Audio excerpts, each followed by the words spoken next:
Hi, today I had a taste for blackberry lemonade, so I thought I'd make a blackberry basil lemonade rather than run down to my local coffee shop and get one. This is very simple. You're going to begin with 1.5 cups of blackberries, 5 lemons, and a sprig of basil, as much as you like, and up to a cup of sugar. I use a 2-quart pitcher for this recipe. And we're going to go ahead and clean our basil and just make sure, because I pulled it from the garden, it is not muddy. So add it to your pitcher.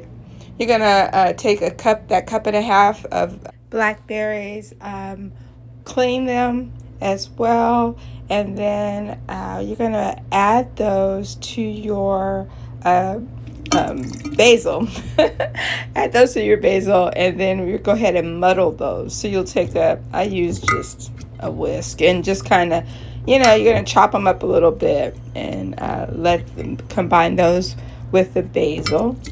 And it doesn't take a long time, so it's pretty simple. You go ahead and add your sugar to the this fruit. Squeeze your lemons. I'm just using the lemon press that I have, but you want about a cup, 3/4 of a cup to a cup of lemon juice. So that's pretty simple, and I think the rest you can follow.